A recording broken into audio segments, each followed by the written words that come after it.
जब सूर्यदेव ने विश्वकर्मा देव की पुत्री देवी संज्ञा के साथ विवाह रचाया, पर विवाह के बाद सूर्यदेव जब भी देवी संज्ञा के समीप आते तो देवी संज्ञा सूर्यदेव के तेज को सहन नहीं कर पाती। समय यूं ही बीतता गया और फिर कुछ वर्षों के बाद देवी संज्ञा ने वैवस्वत, मनु, यमराज और यमुना जैसे तेजस्वी संतानों को जन्म दिया। पर अक्सर संज्ञा सूर्यदेव के तेज से परेशान ही रहती और एक दिन देवी संज्ञा ने फैसला किया कि वह सूर्यलोक से काफी दूर जाकर तपस्या कर सूर्यदेव के तेज को झेलने योग्य बनेंगी, तभी सूर्यलोक वापस लौटेंगी। पर उन्हें अपने नवजात संतानों की भी देखरेख करनी थी और साथ ही देवी संज्ञा चाहती थी कि उनके सूर्यलोक छोड़ने की बात सूर्यदेव को पता न चले। फिर देवी संज्ञा ने अपने सिद्ध से अपने ही जैसी दिखने वाली खुद की छाया प्रकट की और उनका नाम संवर्णा रखा और उन्हें सारी जिम्मेदारी सौंपकर तपस्या करने किसी अज्ञात वास पे निकल पड़ी। इसके बाद सूर्यदेव जब भी अपनी पत्नी के समीप आते तो उनके तेज से देवी संवर्णा यानी कि देवी छाया पे उनके तेज का कोई असर न होता और दोनों खुशी खुशी अपने मिलन का आनंद उठा लेते।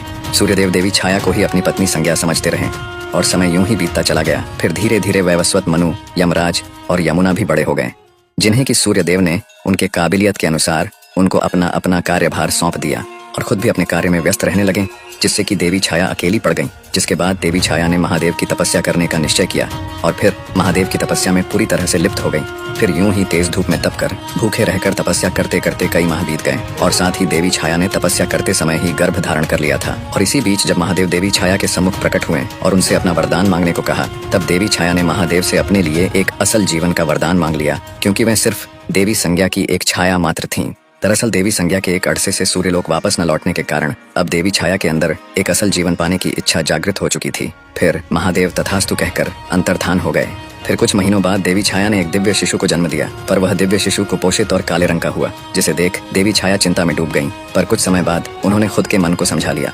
दरअसल देवी छाया के भूखे प्यासे और कड़ी धूप में तपस्या करने के कारण ही उनके शिशु का रंग काला हुआ। साथ ही इसके पीछे उनके छाया होने का भी प्रभाव उनके शिशु पे ही पड़ा और यह दिव्य काले रंग का शिशु कोई और नहीं बल्कि स्वयं शनिदेव ही थे। फिर देवी छाया शनिदेव का लालन पालन यूं ही करती रहीं और एक दिन सूर्यदेव सूर्यलोक में स्थित अपने महल अपनी पत्नी से मिलने के लिए आए, जहां उनकी पत्नी ने उन्हें पुत्र शनि से मिलवाया और पुत्र शनि को सीधे सूर्यदेव के गोद में रख दिया।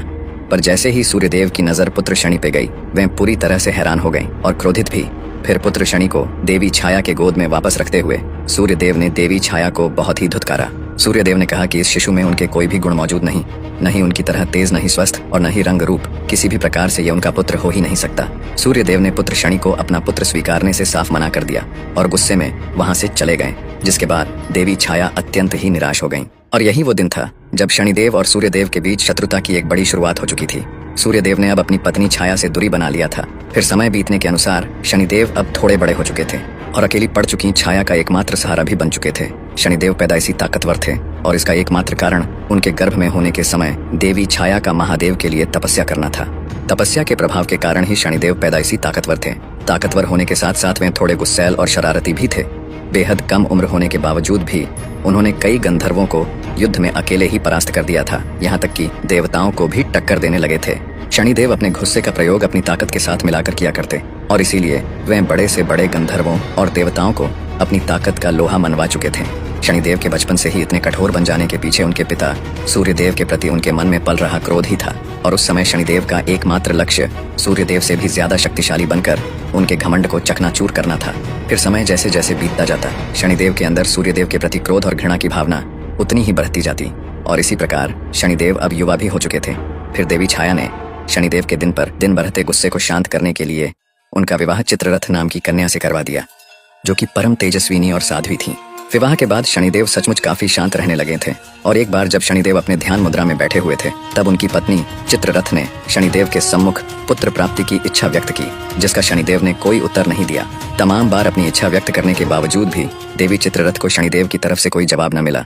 फिर देवी चित्ररथ को शनिदेव का यह व्यवहार अपमानजनक लगा और फिर देवी चित्ररथ क्रोध में आकर शनिदेव को श्राप दे बैठी। देवी चित्ररथ के श्राप के दौरान शनिदेव यदि किसी को मात्र सिर्फ देख भी लें तो उसकी तबाही निश्चित थी, यानी कि देवी चित्ररथ ने उन्हें किसी को नजर उठाकर न देखने का श्राप दे दिया। ध्यान मुद्रा से उठने के बाद शनिदेव को अपने भूल का आभास हुआ और उन्होंने अपनी पत्नी को मनाने की बेहद कोशिश की, जिसके बाद देवी चित्ररथ को भी अपनी गलती का एहसास हुआ। पर श्राप को निष्फल करने की शक्ति देवी चित्ररथ के पास न थी और फिर इस घटना के बाद से शनिदेव अपना सिर नीचे करके चलने लगे। फिर यह बात पूरे ब्रह्मांड में तेजी से फैल गई और यह बात असुरों के गुरु शुक्राचार्य को भी पता चली, जिसके बाद वे असुरों के सेनापति राहु के साथ शनिदेव के सम्मुख प्रकट हुए और शनिदेव के इस श्राप को अपनी शक्ति बनाकर देवताओं के खिलाफ इस्तेमाल करने की सलाह दी।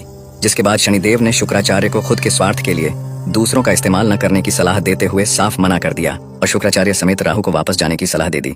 इसी बीच देवी संज्ञा पृथ्वी से सूर्य देव के तेज को झेलने योग्य बनकर सूर्यलोक वापस लौट आईं और फिर उन्हें अपने पीठ पीछे हुए सभी करतूतों का पता चल गया। जिसके बाद वे देवी छाया पे अत्यंत ही क्रोधित हुईं और सूर्यदेव को सब कुछ सच सच बता दिया। जिसके बाद सूर्यदेव ने तो देवी संज्ञा के ऊपर अपना क्रोध व्यक्त किया ही, साथ ही उन्होंने देवी छाया और शनिदेव को सूर्यलोक से निष्कासित और अपमान कर बाहर निकाल दिया। जिसके बाद शनिदेव और माता छाया पृथ्वी की ओर चल पड़े और एक घने व सुंदर से वन में निवास करने लगे। वन में रहते रहते शनिदेव की मित्रता काकराज से हुई और इस बेहद खूबसूरत वन में शनिदेव माता छाया के संग खुशी खुशी रहने लगे थे। फिर समय बीतता गया और कुछ वर्षों के बाद सूर्यदेव को शनिदेव के इस निवास स्थान का पता चला।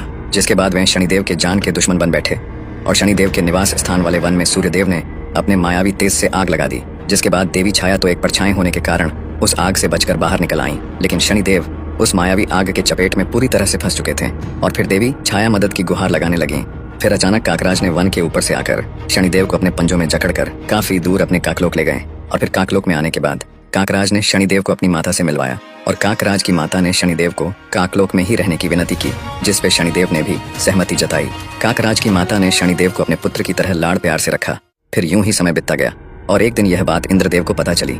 जिसके बाद शनिदेव और काकराज की अनुपस्थिति में इंद्रदेव ने काकलोक पे हमला कर दिया, जिसके फलस्वरूप तमाम काक समेत काकराज की माता की मृत्यु हो गई। और फिर जब यह बात शनिदेव और काकराज को पता चली तो वे अत्यंत ही क्रोधित हो उठे और शनिदेव आग बबूला होते हुए अपनी ताकत को जगाते हुए उस ताकत का कुछ हिस्सा काकराज पे समाहित कर उन पे सवार होकर स्वर्गलोक की तरफ प्रस्थान कर बैठे।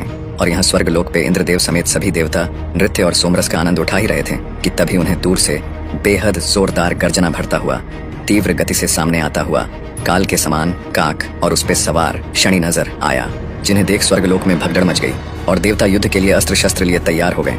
लेकिन शनिदेव स्वर्ग पे कदम रखते ही अपने तिरछी नजर से देवताओं को तो पहले शक्तिहीन बना दिया, फिर अपने आंखों की तेज रोशनी से उन पे प्रहार कर उन्हें फर्श पे पटक दिया। इंद्रदेव समेत सभी देवता शनिदेव के सामने इतने कमजोर हो चुके थे कि वे अपने अस्त्र शस्त्र को भी उठा पाने में असमर्थ थे। फिर शनिदेव ने देवताओं के ही अस्त्र शस्त्र से उन्हीं को बुरी तरह से घायल करना शुरू कर दिया, जिसके बाद सभी देवताओं को स्वर्ग से किसी भी तरह अंतर्धान होकर भागना पड़ा। इंद्रदेव समेत सभी देवताओं ने शनिदेव के भय से कहीं दूर जाकर सूर्यदेव को याद किया और सभी सूर्यदेव से शनिदेव को जलाकर भस्म कर देने की विनती करने लगे। जिसके बाद स्वर्गलोक में सूर्यदेव का आगमन हुआ और सूर्यदेव ने शनिदेव को यह सब रोकने का आदेश दिया, जिसपे शनिदेव ने साफ इनकार कर दिया। फिर सूर्यदेव ने शनिदेव के ऊपर अपने मायावी घातक किरणों से प्रहार कर दिया, जिससे कि शनिदेव ने बीच में ही अपने आंखों की भयंकर ऊर्जा से तबाह कर दिया और साथ ही सूर्यदेव के ऊपर अपनी कुदृष्टि भी डाल दी, जिससे कि सूर्यदेव बिल्कुल ठंडे और काले पड़ गए, जिसके फलस्वरूप पूरे आकाश गंगा की रोशनी विलुप्त हो गई और हर जगह सिर्फ अंधेरा ही अंधेरा छा गया। जिसके बाद सूर्यदेव को भी स्वर्ग छोड़कर भागना पड़ा। फिर सभी देवता अपने बचे खुचे शक्तियों का इस्तेमाल कर किसी भी प्रकार पृथ्वी में स्थित कैलाश पहुंचे और महादेव के सम्मुख सारी बात बताकर रो पड़े। जिसके बाद महादेव ने तो सबसे पहले सभी देवताओं को उनके करतूतों के लिए फटकार लगाई और फिर स्वर्ग समेत देवताओं की शक्तियों को वापस दिलाने का भी भरोसा दिलाया। फिर महादेव ने अपने कुछ शिवगणों की टुकड़ियों को देवताओं के साथ स्वर्गलोक रवाना किया। जिसके बाद स्वर्गलोक पहुंचते ही देवताओं ने शनिदेव को युद्ध के लिए ललकारा। जिसके बाद शनिदेव युद्ध के लिए देवताओं और शिवगणों के आगे उपस्थित हुए और फिर शिवगण समेत सभी देवता एक साथ मिलकर शनिदेव के ऊपर टूट पड़े। जिसके बाद शनिदेव शिवगणों और देवताओं के प्रहार से बचते हुए काकराज के ऊपर जा बैठे और अपने कुदृष्टि का प्रयोग करके उन्होंने सबसे पहले तो शिवगणों को शक्तिहीन और सुस्त बना दिया, जिससे कि वे जमीन पर गिर पड़े। फिर शनिदेव ने अपने कुदृष्टि से इंद्रदेव और सूर्यदेव को वहीं मूर्छित कर दिया और यह देख बाकी देवता स्वर्गलोक से अंतर्धान हो गए।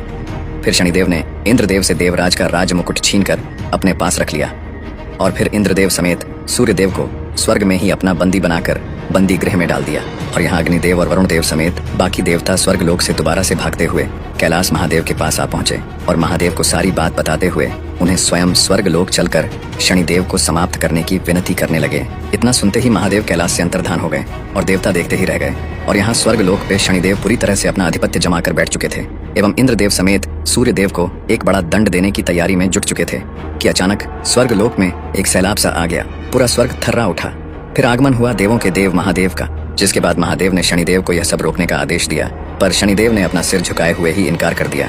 फिर महादेव ने शनिदेव को युद्ध करने को कहा, जिसके बाद शनिदेव अपने सम्मुख इतनी बड़ी शक्ति देख घबरा गए और जल्दबाजी कर बैठे। शनिदेव ने सीधा अपनी कुदृष्टि महादेव पर ही डाल दी, जिसके जवाब में महादेव ने अपने तीसरे नेत्र को शनिदेव की तरफ थोड़ी सी खोल दी, जिसके फलस्वरूप महादेव के तीसरे नेत्र से निकले थोड़े से ही ऊर्जा से शनिदेव का शरीर बीच से फट गया और वे बुरी तरह से घायल हो गए। फिर वे काफी ज्यादा तेज झटके से पृथ्वी की तरफ गिरते चले गए। शनिदेव के मूर्छित होते ही देवताओं की शक्ति वापस आ गई और यहाँ महादेव के त्रिनेत्र से निकले से ही ऊर्जा में इतनी ताकत थी कि शनिदेव स्वर्ग से नीचे की तरफ गिरते हुए पृथ्वी काफी तीव्र गति से पहुंच गए और तमाम पेड़ पौधों को ध्वस्त करते हुए एक पीपल के पेड़ में जा अटके। शनिदेव पूरी तरह से अधमरा हो चुके थे। ऐसा लगता था जैसे कि वे अब नहीं रहे, पर कुछ देर बाद उन्हें होश आया और फिर उन्हें महादेव के शक्ति का एहसास हुआ, जिसके बाद शनिदेव महादेव से काफी ज्यादा प्रभावित हुए और उन्हें अपना गुरु मानते हुए पीपल के पेड़ में वैसे ही पड़े पड़े महादेव की तपस्या में लीन हो गए। शनिदेव में इतनी भी ताकत नहीं बची थी कि वह थोड़ा हील भी सकें। फिर काफी वर्षों तक पीपल के पेड़ में ऐसे ही पड़े पड़े घोर तपस्या करने के बाद महादेव शनिदेव से काफी प्रसन्न हुए और महादेव शनिदेव की क्षमता और साहस से तो पहले से ही काफी प्रभावित थे।